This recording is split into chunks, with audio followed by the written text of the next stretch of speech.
രണ്ട് രാജാക്കന്മാർ 25-ാം അധ്യായം. ജെറുസലേമിൻ്റെ പതനം.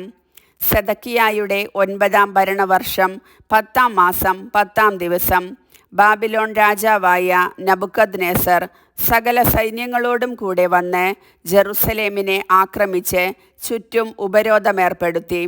സെദക്കിയായുടെ 11-ാം ഭരണവർഷം വരെ നഗരം ഉപരോധിക്കപ്പെട്ടു കിടന്നു.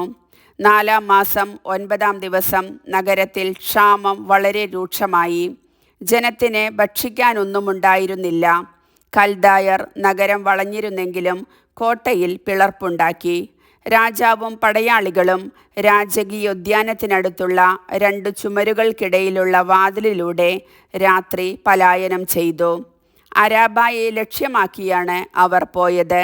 എന്നാൽ കൽദായ സൈന്യം രാജാവിനെ അനുധാവനം ചെയ്ത് ജെറീക്കോ സമതലത്തിൽ വച്ച് മറികടന്നു. അപ്പോൾ അവൻ്റെ പടയാളികൾ ചിതറിപ്പോയി. കൽദായർ രാജാവിനെ പിടിച്ച് റിബ്ലായിൽ ബാബിലോൺ രാജാവിൻ്റെ അടുത്തു കൊണ്ടുവന്നു. അവൻ സെദക്കിയായുടെ മേൽ വിധി പ്രസ്താവിച്ചു. പുത്രന്മാരെ അവൻ്റെ കൺമുൻപിൽ വെച്ച് നിഗ്രഹിച്ചു. അവനെ കണ്ണുകൾ ചൂഴ്ന്നെടുത്തതിനു ശേഷം ചങ്ങല കൊണ്ട് ബന്ധിച്ച് ബാബിലോണിലേക്ക് കൊണ്ടുപോയി. ദേവാലയം നശിപ്പിക്കുന്നു. ബാബിലോൺ രാജാവായ നബുക്കദ്നേസറിൻ്റെ 19-ാം ഭരണവർഷം 5-ാം മാസം 7-ാം ദിവസം അവൻ്റെ അംഗരക്ഷകന്മാരുടെ നായകനായ ദാസൻ നബുസരദാൻ ജെറുസലേമിൽ വന്നു. അവിടെ കർത്താവിൻ്റെ ആലയവും രാജകൊട്ടാരവും ജെറുസലേമിലെ വീടുകളും അഗ്നിക്കിരയാക്കി.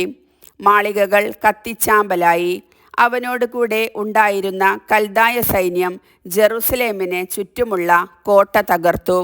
നഗരത്തിൽ അവശേഷിച്ചിരുന്ന ജനത്തെയും ബാബിലോൺ രാജാവിനോട് കൂറു പ്രഖ്യാപിച്ചവരെയും അവശേഷിച്ചിരുന്ന കരകൗശലക്കാരെയും നബുസരദാൻ തന്നോട് കൂടെ കൊണ്ടുപോയി. അതിദരിദ്രരായ ചിലരെ ഉഴവുകാരായും മുന്തിരിത്തോട്ട പണിക്കാരായും അവിടെ തന്നെ നിയോഗിച്ചു. ദേവാലയത്തിലെ ഓട്ടുസ്തംഭങ്ങളും പീഠങ്ങളും ജലസംഭരണിയും കൽദായർ കഷ്ണങ്ങളാക്കി ബാബിലോണിലേക്ക് കൊണ്ടുപോയി. കലശങ്ങൾ, കോരികകൾ, തിരിക്കത്രികകൾ, ധൂപത്തളികകൾ, ദേവാലയ ശുശ്രൂഷയ്ക്ക് ഉപയോഗിച്ചിരുന്ന ഓട്ടുപാത്രങ്ങൾ, നെരിപ്പോടുകൾ, കോപ്പകൾ എന്നിവയെല്ലാം അവൻ കൊണ്ടുപോയി. സ്വർണമോ വെള്ളിയോ ആയി ഉണ്ടായിരുന്നതെല്ലാം അവൻ കൊണ്ടുപോയി. കർത്താവിൻ്റെ ആലയത്തിൽ സോളമൻ നിർമ്മിച്ച 2 സ്തംഭങ്ങൾ, ജലസംഭരണി, പീഠങ്ങൾ എന്നിവയ്ക്ക് ഉപയോഗിച്ച ഓടിൻ്റെ തൂക്കം നിർണയാതീതമായിരുന്നു. ഒരു സ്തംഭത്തിൻ്റെ ഉയരം 18 മുഴം. അതിന് 3 മുഴം ഉയരത്തിൽ ഓടുകൊണ്ട് നിർമ്മിച്ച മകുടം ഉണ്ടായിരുന്നു. അതിനു ചുറ്റും വലപ്പണിയും മാതള നാരങ്ങകളും ഓടുകൊണ്ട് തീർത്തിരുന്നു. വലപ്പണി ചെയ്ത മറ്റേ സ്തംഭവും അതുപോലെ തന്നെ ആയിരുന്നു. ബാബിലോൺ പ്രവാസം.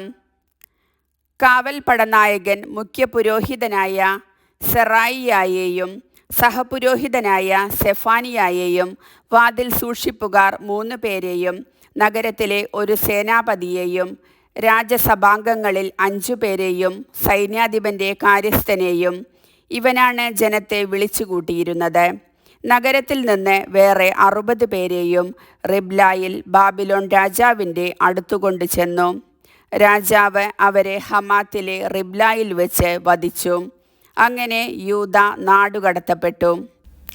ബാബിലോൺ രാജാവായ നബുക്കദ്നേസർ യൂദായിൽ നിർത്തിയിരുന്ന ജനത്തെ ഭരിക്കാൻ ഷാഫാൻ്റെ പൗത്രനും അഹിക്കാമിൻ്റെ പുത്രനുമായ ഗദാലിയായെ ദേശാധിപതിയായി നിയമിച്ചു. ബാബിലോൺ രാജാവ് ഗദാലിയായെ ദേശാധിപതിയാക്കിയെന്ന് അറിഞ്ഞ് അവിടെ ഉണ്ടായിരുന്ന സേനാപതികൾ സൈന്യസമേതം മിസ്പായിൽ ഗദാലിയായുടെ അടുത്തു ചെന്നു.